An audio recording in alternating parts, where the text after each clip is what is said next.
gente vai ler bem o comecinho do texto. Você pode abrir aí já.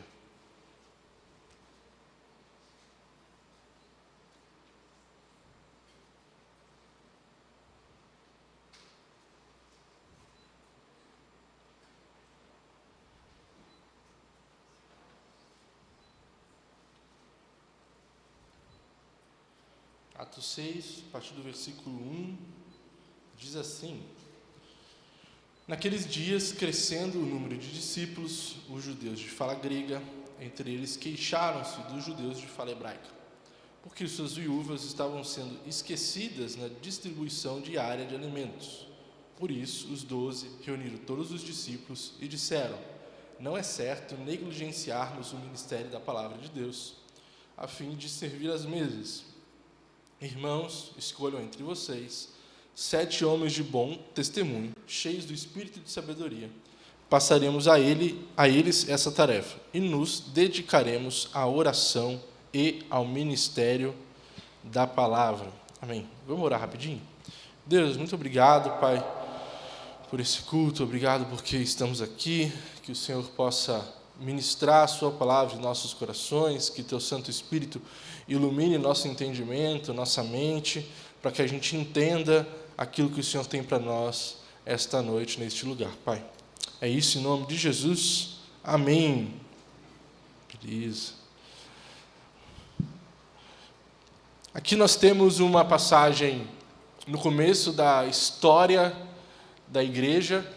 Temos Jesus subindo aos céus, e aí ele deixa os 12, os 11, eles escolhem Matias já no começo do livro de Atos, e eles começam a construção do que nós entendemos como fé cristã hoje.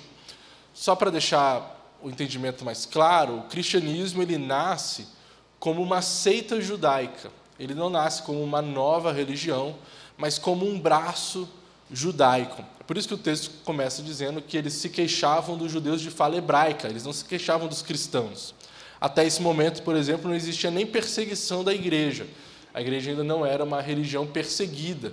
Ela não era vista como uma ameaça direta ao Estado. Mas, já no seu começo, a igreja cristã, a igreja de Cristo Jesus, enfrentava profundos problemas, e um deles era este. Então, temos aqui o começo dessa fé, Jesus Cristo, através dos apóstolos, fundando a sua igreja, começando a alicerçar a sua igreja, os apóstolos entendendo as dores do crescimento que estavam acontecendo e tentando organizar como eles estavam liderando a igreja do Senhor. Então, esse trecho vai falar especificamente de um momento de organização de uma igreja que está crescendo, mas dá para a gente pensar alguns valores, alguns indicativos para a nossa vida cristã. E no caso de hoje eu vou puxar 3 indicativos ruins para a nossa vida cristã. Beleza? Antes, vamos lá.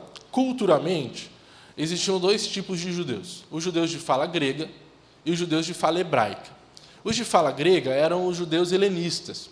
Esses judeus de fala grega tinham pegado para si séries de costumes, de valores dos gregos daquela época, da sabedoria daquela época, e colocado no meio da sua prática religiosa.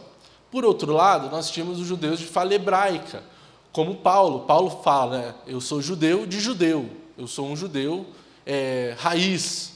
E esses judeus de fala hebraica é de onde nasce o braço cristão do judaísmo, mas onde nasce o cristianismo, nasce desse braço hebraico. Tanto que o livro de Mateus é todo escrito pro judeu de fala hebraica.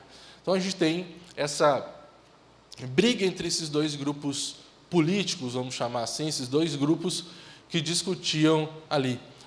E aí nós temos os apóstolos no meio. Quando a gente vê Tiago 1:27, lá no final da Bíblia, Tiago era um dos pais da igreja de Jerusalém, ele diz que a verdadeira religião é essa, que a gente dar de comer, a gente cuidar dos órfãos e das viúvas. Então, os judeus de fala grega começaram a reclamar dos cristãos que eles não estavam praticando aquilo que eles entendiam como a grande religião, que era cuidar dos órfãos e das viúvas. E o judeu de fala grega, além de não cuidar dos próprios órfãos e das viúvas, jogavam esses órfãos e viúvas para os judeus de fala hebraica cuidar. Com o passar do tempo, isso sobrecarregou os apóstolos, eles começaram a perder o foco, e eles falavam que ficavam servindo à mesa, e aí eles falam, não, peraí, chegou no limite, eu preciso me organizar enquanto igreja, para que eu possa atender essa verdadeira religião, sem perder o foco na palavra e na oração. E aí eles escolhem 7 homens, um deles Estevão, e o texto segue, né, com a pregação de Estevão, né, que ele viu os céus abertos, uma pregação linda lá em Atos 7, 8, Paulo se converte, 9, e a igreja continua a crescer de outra forma, por outros meios. O cenário político também era um cenário que enxergava o judaísmo cristão como uma seita que deveria ter atenção. Ainda não era uma seita a ser perseguida, mas era uma seita que politicamente estava sob os holofotes. As pessoas já estavam de olho nela. Teologicamente, aqui começa, como eu disse, a estruturação eclesiástica da igreja cristã e como ela vai se organizar até praticamente o 2º, 3º século. Então, é uma igreja que está se organizando até que se comecem os famosos concílios, né? Concílio de Trento, Nicéia, Calcedônia, aí a história da igreja continua. Em resumo, nós temos aqui os apóstolos confusos, né? Tentando entender como eles vão conciliar a oração e a palavra com o serviço das mesas, com aquilo que era importante. Toda vez que a gente tromba com crescimento, o crescimento vai nos gerar dores. Tá? Quem aqui tem filhos? Levante a mão, por favor. Nossa, que igreja que se prolifera, né? Meu Deus do céu. E aí, quando a gente fala em filhos, tem dores de crescimento. Né, Jaime? Felipe desse tamanho, está doendo até hoje. Né? Tem dores de crescimento. Né? Eu lembro quando eu pequeno, minha mãe me dava leite quente antes de dormir para eu não ter dores de crescimento. Né? Então, eu não sei como é hoje, se existe isso ainda. Eu acredito que exista, né? As crianças continuam crescendo. E tinha dores de crescimento. Instituições também. Vamos pensar uma empresa. Uma empresa, ela é uma empresa familiar. Tem 4, 5, 10 funcionários.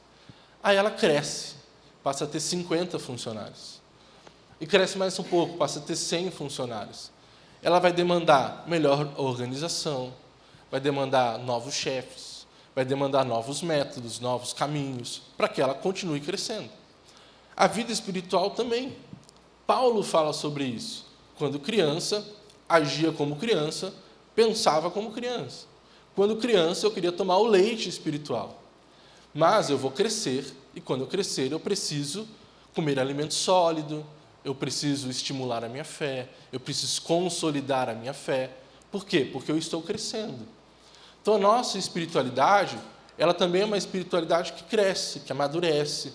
Tanto que no Novo Testamento temos vários textos que vão apontar para isso. Vários textos, por exemplo, o próprio Cristo fala, né, que o objetivo era apresentar todos os homens perfeitos diante de Deus. Né, que Paulo diz que ele trabalha para o amadurecimento da fé. Efésios diz que a unidade serve para que a igreja seja amadurecida. Então, ou seja, esse crescimento também vai gerar dores na nossa espiritualidade. E eu quero aqui, como eu disse, pegar 3 indicativos de uma espiritualidade que está doente, a partir da experiência dos apóstolos. Estou tentando abrir com uma mão, estou conseguindo. A partir da experiência dos apóstolos, nas dores do crescimento da igreja. Até aí, tudo bem? Beleza? O primeiro indicativo de uma espiritualidade doente, a gente pode ver no começo do texto. Naqueles dias, crescendo o número dos discípulos, os judeus de fala grega, entre eles, queixaram-se dos judeus de fala hebraica. Algumas versões vão chamar de murmuravam. O primeiro indicativo de uma espiritualidade doente é a murmuração. A murmuração dos helenistas, desses judeus de fala grega, vinha por causa de uma falta deles mesmos. Eles viviam sobre a mesma regra de cuidar dos órfãos e das viúvas, Mas, por não estarem fazendo isso, murmuravam, porque os próprios órfãos e viúvas não estavam sendo cuidados. E eles reclamavam dos judeus de fala helenista, especificamente esse braço cristão desses judeus de fala hebraica.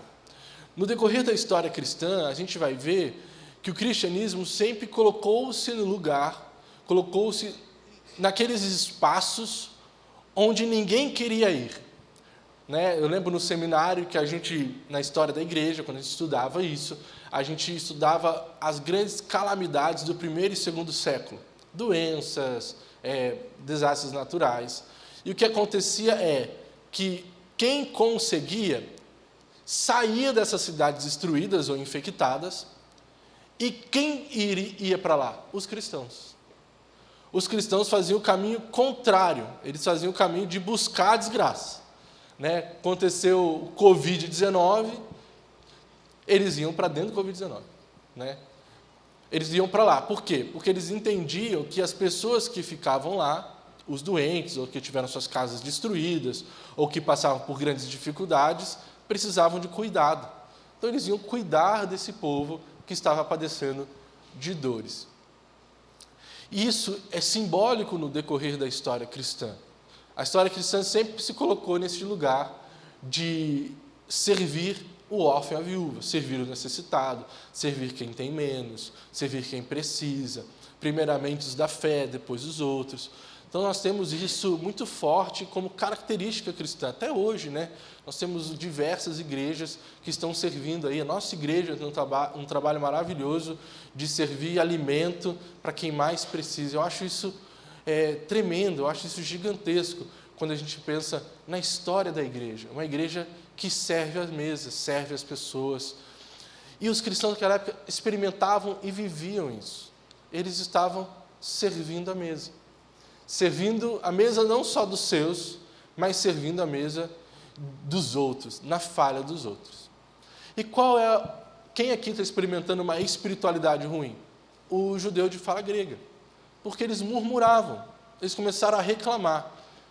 Como assim os judeus de fala hebraica não estão cuidando dos nossos órfãos e das nossas viúvas? Como assim esses que se dizem cristãos estão negligenciando o serviço à mesa? Como assim eles estão deixando de fazer o trabalho que eu deveria estar fazendo?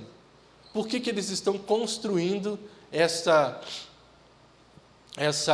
conduta, essa coisa, deixando de construir esse cuidado com o órfão da viúva?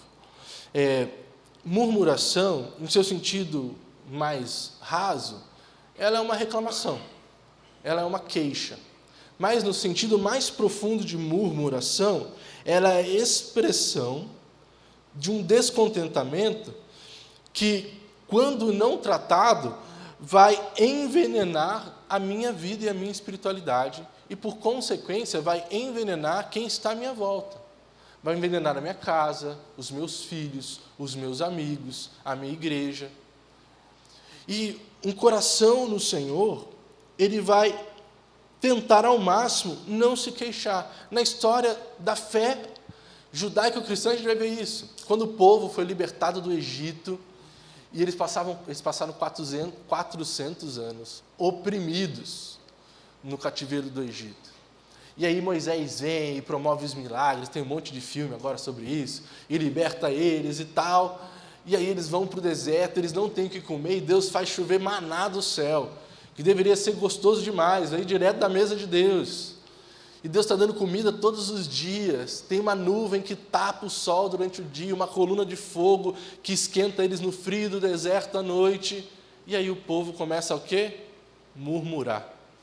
Murmurar porque eles não têm cebola, diz o texto bíblico. E cebola nem é tão bom assim. Tem gente que tira do empadão. Minha sogra fez uma conserva de cebola para mim. Botei na célula, nenhum solteiro quis comer, não entendi. Acho que é para não ficar com bafo. Então, cebola. Eles se queixavam das cebolas, porque eles não tinham cebola. E murmuravam por causa disso. Se queixavam da falta do básico. Básico que Deus estava provando que iria conceder para eles. Uma espiritualidade doente é uma espiritualidade que murmura por coisas poucas, mesmo sabendo que Deus é um Deus que sustenta todas as coisas. Eles estavam reclamando da falta de pão, da falta de cuidado dos órfãos, das viúvas, diante de um Senhor, diante de um Deus que é o pão da vida, que diz que quem provaria dele nunca mais sentiria fome, de um Deus que diz que peçam qualquer coisa em meu nome e eu vos darei de bom grado. E mesmo assim eles murmuravam. Eu lembro quando eu estava no seminário, e eu vim trabalhar aqui numa outra igreja, e eu voltei para Curitiba, né? Eu vim aqui só para conhecer a Raíssa e namorar com ela. Aí eu voltei para Curitiba, né? E aí, em Curitiba, eu tentei voltar para o ministério pastoral e ninguém dava chance para mim lá. E eu comecei a ficar muito indignado. E eu comecei a reclamar muito de 2 pastores em específicos. E reclamar e falar mal. Não gosto da pregação, não gosto da roupa que ele usa, não gosto do cabelo, não gosto disso, não gosto daquilo, e coisas muito pequenas. E depois de um tempo eu deixei de ir na igreja. Eu ia na célula, eu ia nos acampamentos, né? Porque acampamento é legal. Mas eu não ia no culto, porque eu não queria vê-lo pregando. Acampamento é pregador convidado, não tinha problema. Não queria vê-lo pregando. E aí um dia eu fiquei com isso tão dentro de mim que eu falei, nossa, eu preciso conversar com alguém sobre. E aí eu fui conversar com um pastor amigo meu, que é pastor lá em Caxias, no Rio Grande do Sul. E aí ele me ligou, a gente trocou uma ideia rápida, e ele falou, cara, você precisa conversar com essas pessoas, porque a sua reclamação se tornou amargura. E você precisa abrir mão dessa amargura para viver uma espiritualidade saudável. E eu fui nos pastores lá, pedi perdão para eles, chorei junto com eles. Então, a murmuração, quando ela não é tratada, quando ela não dá um basta, essa raiz, ela vai frutificar em frutos muito ruins. E uma espiritualidade saudável produz bons frutos. Ela produz coisa boa. E esse indicativo de uma fé que murmura, ela tem a ver com os nossos desejos e preferências. Geralmente nós murmuramos porque, como crianças, não temos nossos desejos atendidos. Nós não murmuramos quando Deus faz algo muito bom para nós. Nós murmuramos quando Deus faz algo que nós não queremos. E a gente faz igual quando a gente vai sentar numa mesa para conversar com um amigo e chega um garçom. E a gente transforma Deus não no amigo, nós transformamos Deus no garçom. E nós só vamos nos agradar de Deus se Ele nos der aquilo que nós queremos. Se minha esposa me der aquilo que eu quero, se meu casamento propiciar aquilo que eu espero, se a minha casa for do jeito que eu quero, se a minha igreja fizer exatamente aquilo que eu pensei ser o certo. E quando não acontece, nós murmuramos. Isso é sinal de imaturidade. É sinal de uma espiritualidade que está longe de ser saudável. E você, meu irmão? Como anda a sua espiritualidade? Você é aquele crente que murmura, que reclama, que nada está bom, que nada está legal. Você é aquele esposo que reclama, né? Você não fez o jantar do jeito que eu queria, né? Você não fez aquilo que eu esperava. Vou contar um caos, né? Eu sou mineirinho, mineiro gosta de contar caos, né? Eu morei grande parte da minha vida com meu avô e com a minha avó. E aí eu tenho um avô falecido, já o avô Amós, que ele era bem gordinho. Ele chegou a pesar 170 quilos, ele era bem gordinho. E aí ele comia de tudo, né? E aí, olha só, e aí no final da vida dele, ele tinha problema renal também, ele mal andava e tal. E aí ele pedia para minha avó fazer mingau para ele. À tarde minha avó fazia um mingau de mucilon para o meu avô Amós. Colocava uma colherinha de manteiga em cima para ele comer, mimado, né? E aí a minha avó fazia, e eu cuidava dele nessa época, eu morei com meus avós 3 anos para cuidar do meu avô, porque ele era muito pesado, eu dava banho nele, essas coisas. E aí eu sentava com ele enquanto ele comia o mingau, eu falei, vô, tá gostoso o mingau? Ele, não tá. Eu falei, vô, mas você pede todos os dias o mingau da avó? Ele, mas eu não gosto. Eu falei, você está murmurando, seu velho? Eu falava para ele, para de murmurar, mãe. Para de reclamar, a avó botou na sua mesa o melhor que ela pode fazer para você, e você está murmurando. E às vezes a gente faz o mesmo. Deus tem colocado na nossa mesa o que melhor é para a nossa vida, para a nossa saúde espiritual, e nós insistimos em murmurar. Né? Engraçado que meu avô falava isso, mas todo dia pedia mingau, né? Não deixava de pedir. Que a gente possa nutrir em nossas vidas uma fé que não murmura, uma fé que é uma fé madura, é uma fé que sabe ver que alguns desejos não são do nosso jeito, mas isso é para o nosso bem e para a nossa alegria. Bom, o segundo indicativo de uma fé que não é saudável, de uma espiritualidade doente, são as distrações. Quando Pedro e o apóstolo começam a falar esse texto, ele fala assim: nós precisamos nos livrar daquilo que nos distrai. Nós precisamos entender e permitir que essas tarefas que nos tiram do foco sejam feitas por outras pessoas que foram chamadas para esta atividade específica. E nós precisamos nos focar naquilo que importa, focar naquilo que realmente faz sentido, que é a oração e a pregação da palavra. Primeiro, vamos nós aqui prestar atenção no foco, na importância de ter uma visão muito clara do que é uma espiritualidade saudável e nutrir esta visão, nutrir isto, para que a nossa vida espiritual seja uma vida que busca maturidade. Então, quando o apóstolo está falando, nos livre das distrações, falando de forma muito pessoal, parece que ele está falando comigo, porque eu tenho TDAH e eu me distraio muito fácil, né? O meu devocional dura 1 hora, leitura bíblica 10 minutos, porque eu me desfoco muito fácil. Eu corto unha durante o devocional, eu assisto um vídeo no YouTube, daí eu peço para a Raíssa fazer café, daí eu esqueço de tomar o café, ele fica gelado, daí eu tomo café gelado, e assim vai. E eu fico muito indignado comigo às vezes. Deus, eu tenho que aprender a me focar naquilo.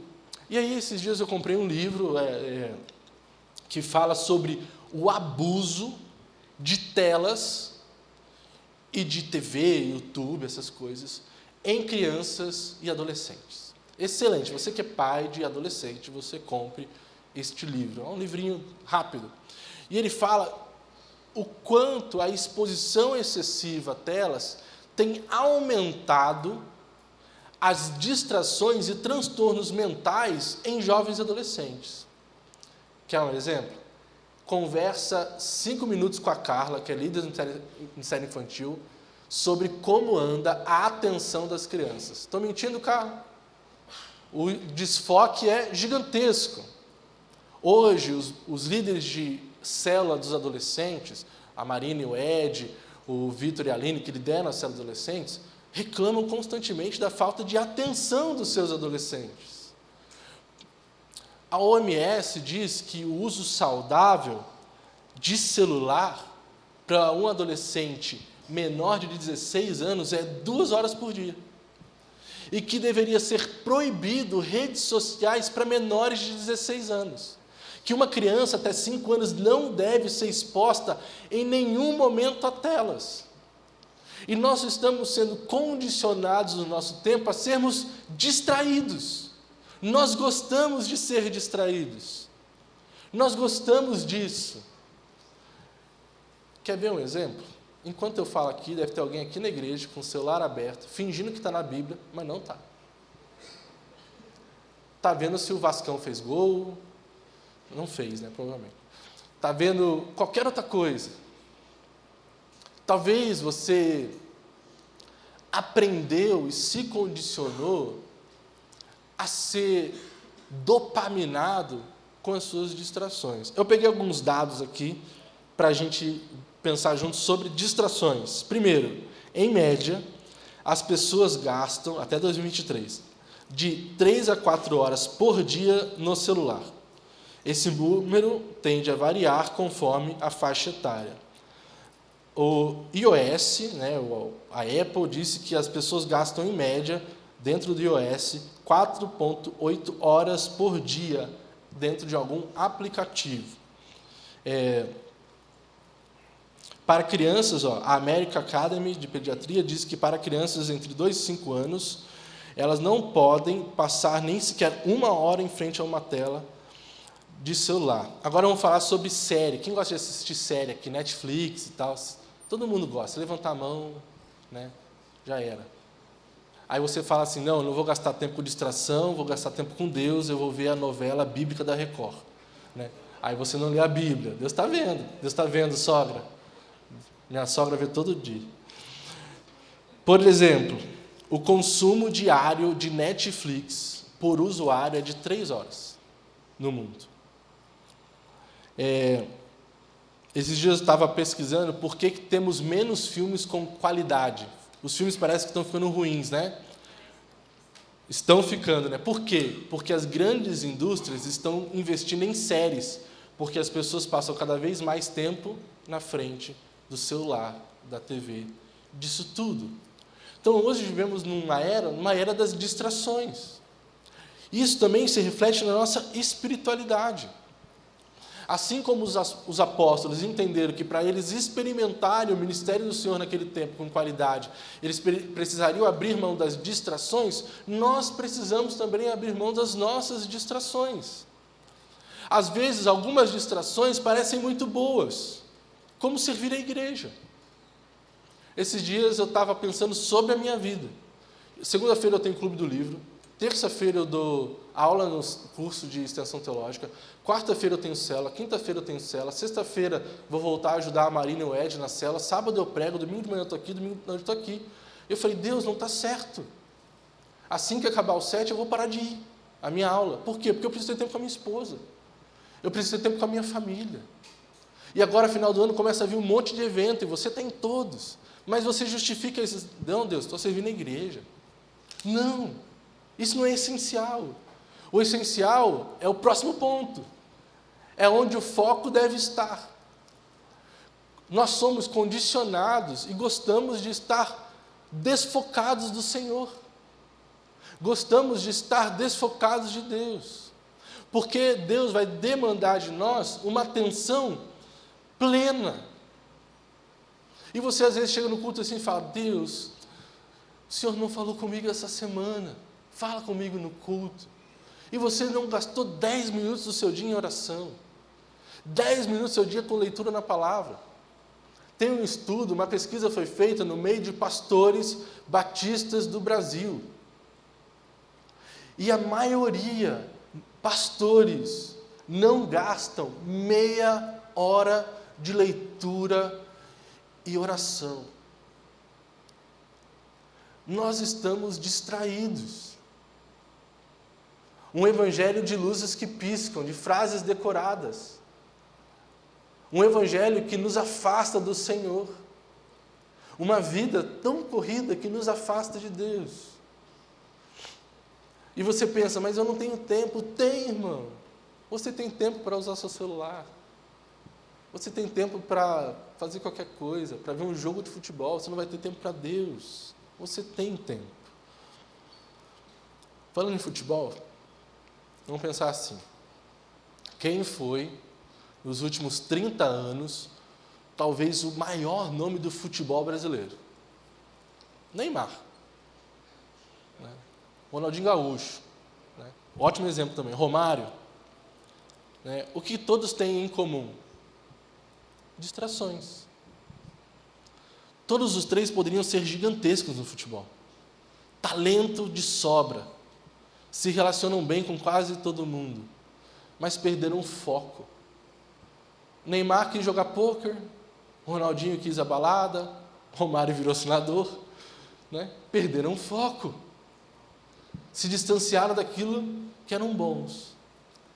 E a nossa espiritualidade, que não é saudável, tira a gente do foco e vai nos levar para um caminho onde a gente não vai aproveitar os talentos, os dons que Deus nos dá.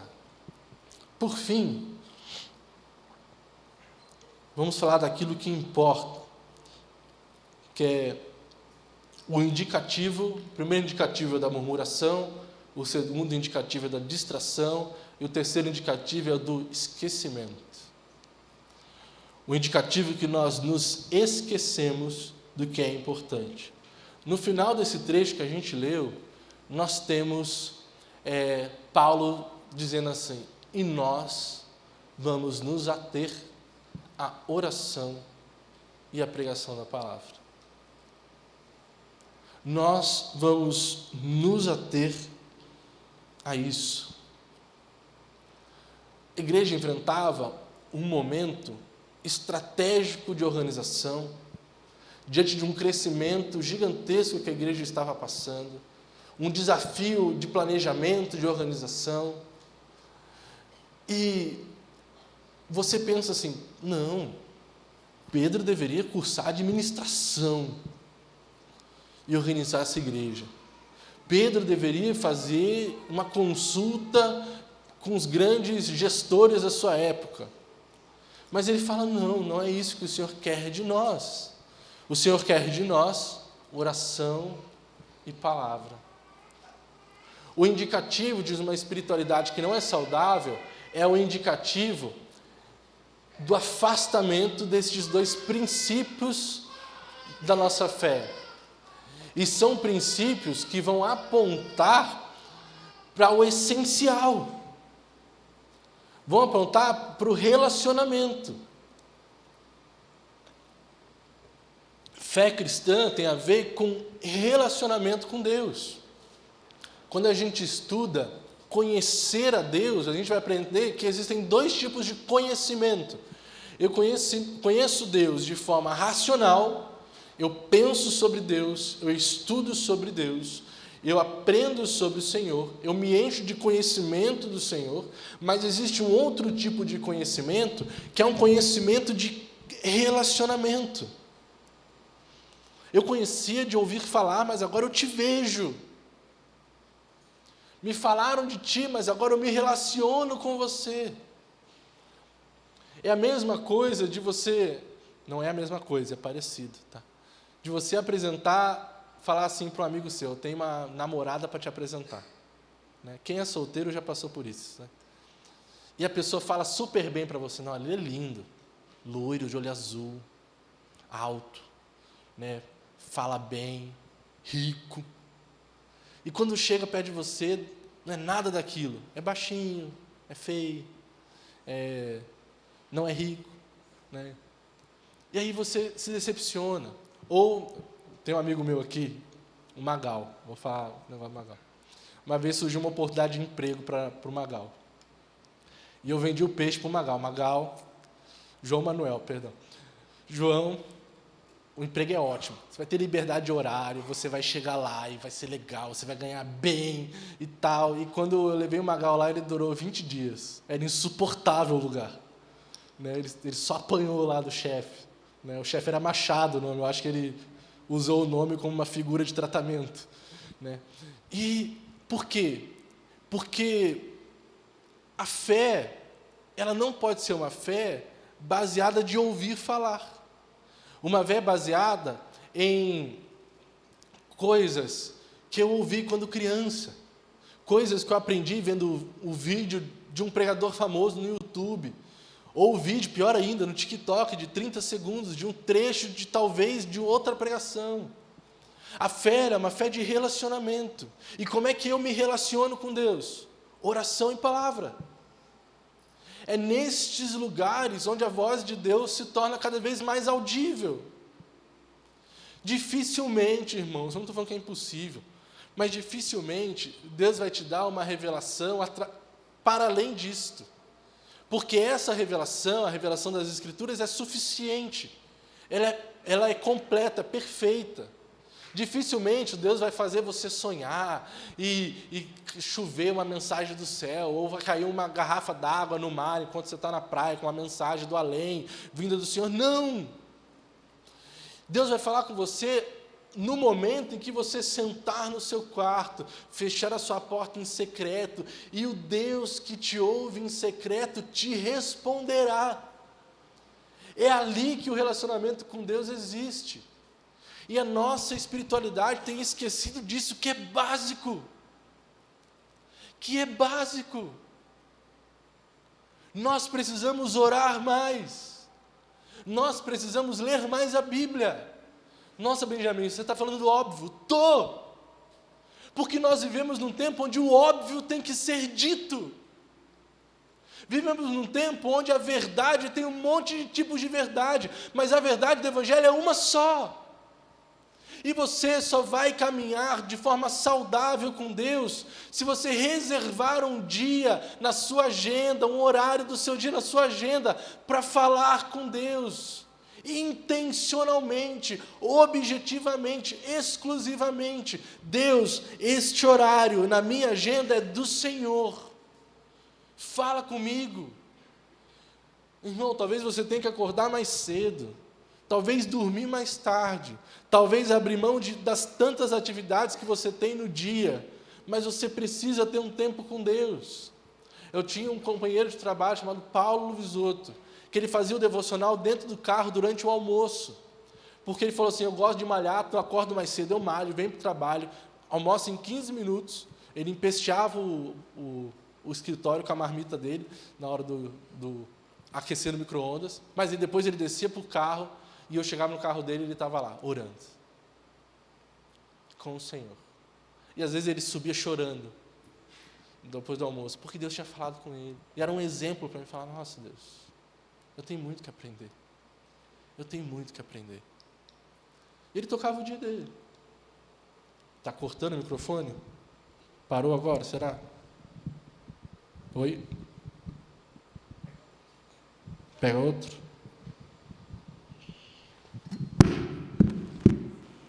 Oi, oi, oi, oi, oi, oi, oi, oi, oi, oi, oi, oi, oi, oi, oi.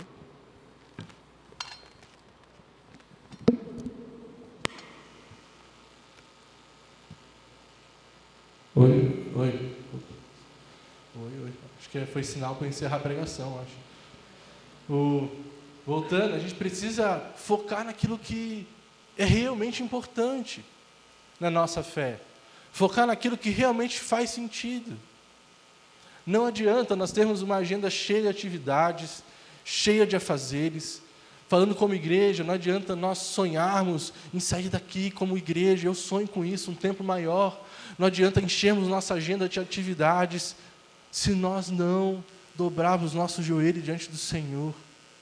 E falar, Deus, o que o Senhor quer para nós? O que o Senhor tem para nós? O que o Senhor tem para a minha vida? O que o Senhor tem para a minha história? O que o Senhor tem para mim hoje? O que o Senhor quer que eu faça no meu trabalho? O que o Senhor quer que eu faça no meu casamento? O que o Senhor espera de mim? O que o Senhor espera de mim na criação dos meus filhos? O que o Senhor espera de mim nas minhas finanças? O que o Senhor quer que eu faça? Em alguns momentos Ele vai responder, em outros momentos Ele vai responder diferente do que você espera. Mas o importante é que você está diante do altar do Senhor, colocando os teus pedidos, tuas preces diante daquele que toma conta de todas as coisas. E é ali, neste relacionamento, que a sua fé vai amadurecer. É neste relacionamento que a sua espiritualidade deixa de ser uma espiritualidade de criança. Porque quando criança, eu precisava que meu pai me explicasse as coisas. Quando criança, eu precisava que a minha mãe sentasse do meu lado para fazer o dever de casa comigo.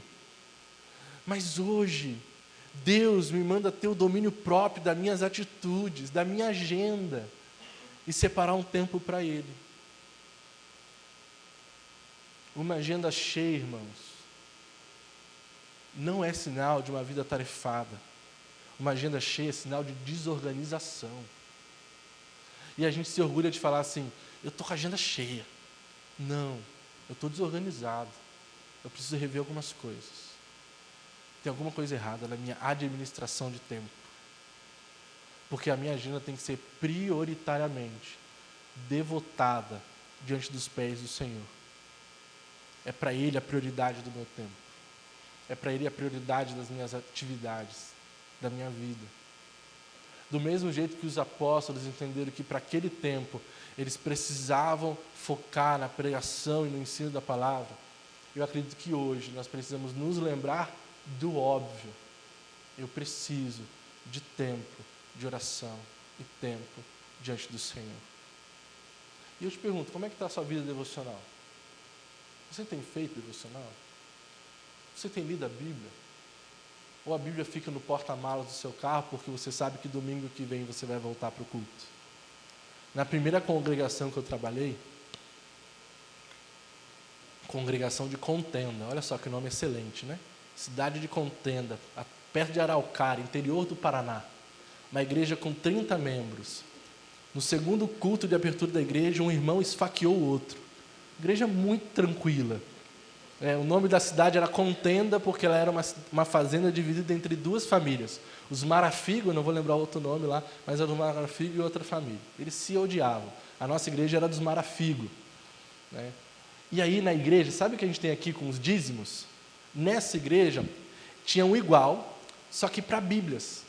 Então os irmãos chegavam, pegavam a Biblinha deles, sentavam lá e lia a Bíblia, terminava o culto, eles dobravam a Bíblia e guardavam a Bíblia no gasofilaço de Bíblias. Aí eu e o pastor que assumimos lá, a gente ficava olhando assim, e eu vou destruir aquilo ali hoje. Né? Não deu outro, deu 2 cultos, estava no chão já. Eu e o pastor derrubamos lá. Por quê? Porque não existe vida cristã sem diariamente eu devotar tempo ao Senhor. Não existe vida cristã com a leitura da palavra no domingo. Você só almoça domingo? Você só janta domingo? Você precisa todo dia de alimento. A mesma coisa com a palavra do Senhor. Você precisa de porções diárias das Escrituras. Precisa todos os dias ter um relacionamento com o Senhor. Amém? Vamos orar por isso?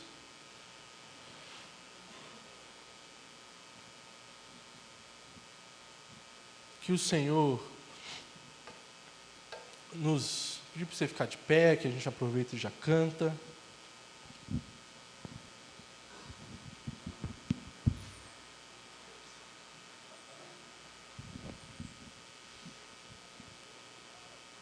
Que o Senhor nos conduza a uma espiritualidade madura, uma espiritualidade que abre mão da murmuração, abre mão das distrações, abre mão das coisas que tiram o foco de nós, mas pega para si esse valor tão básico da nossa espiritualidade, que é uma vida de oração e de palavra.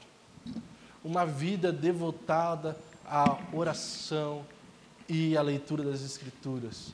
Uma vida devotada ao devocional diário, a você ter um tempo ativo com o Senhor, um tempo de assim, eu vou separar um pedaço do meu dia para Deus, e eu vou orar.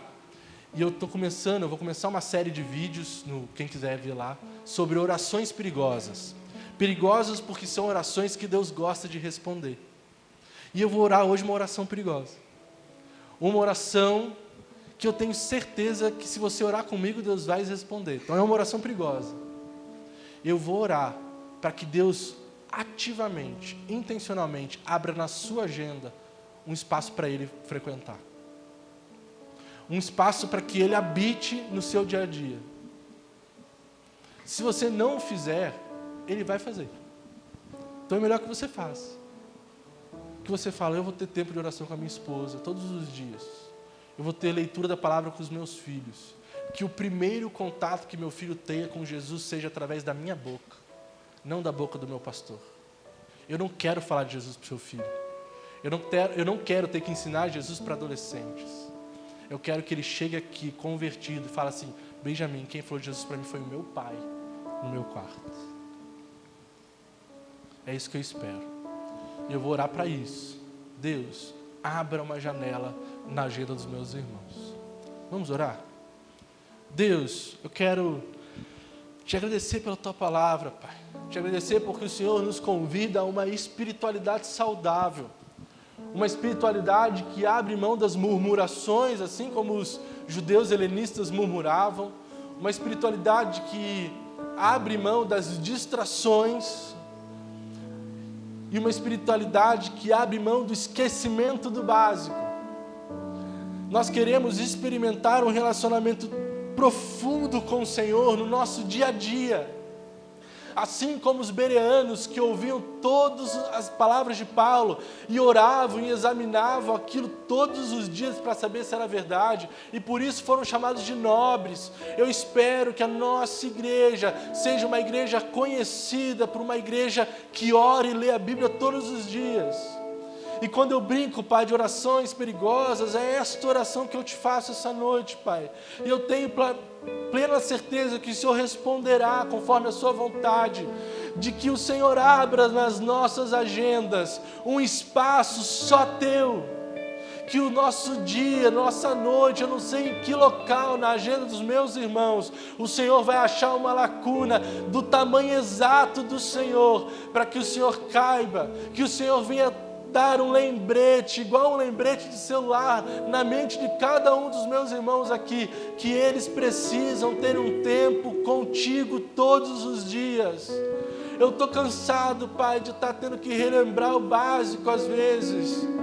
Se nós queremos experimentar algo novo do Senhor, se nós queremos experimentar uma mudança extraordinária em nossas vidas, nesta igreja, nesta cidade, nós devemos nos relacionar contigo, e só o faremos com uma vida devocional, uma vida de oração, uma vida de leitura na palavra, uma vida experimentando um contato direto contigo. E eu te peço, Pai, faça isso em nossas vidas, a começar por mim, Pai, que tantas vezes negligencio isso. Comece por mim. Me ensina isso, Pai. Nos ensina isso. Em nome de Jesus, Pai. Amém, amém. Vamos louvar o Senhor.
prosseguindo para o alvo eu vou. A coroa conquistar. Vou lutando, nada pode me impedir. Eu vou te seguir, conhecer-te eu quero mais. Senhor, te quero ouvir tua voz. Senhor, te quero mais.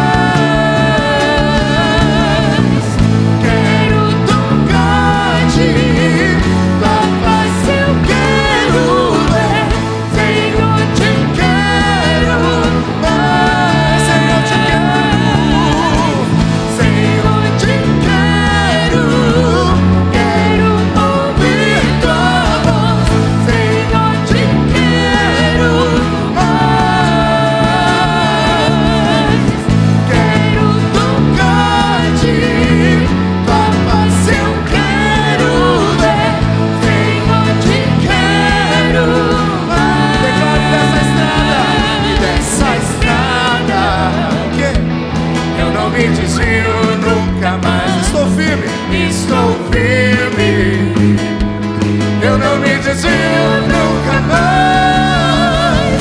Vou avançar, eu vou crescer, ninguém vai me deter. Meu alvo é Cristo, meu alvo é Cristo. Vou avançar, eu vou crescer, ninguém vai me deter. Meu alvo é Cristo, meu alvo é Cristo. Vou avançar, eu vou crescer, ninguém vai me deter. Meu alvo é Cristo, meu alvo é Cristo. Vou avançar, eu vou crescer, ninguém vai me deter. Meu alvo é Cristo, meu alvo é Cristo.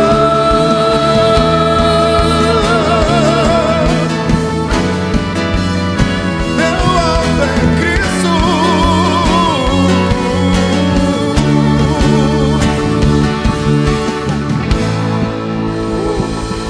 Amém.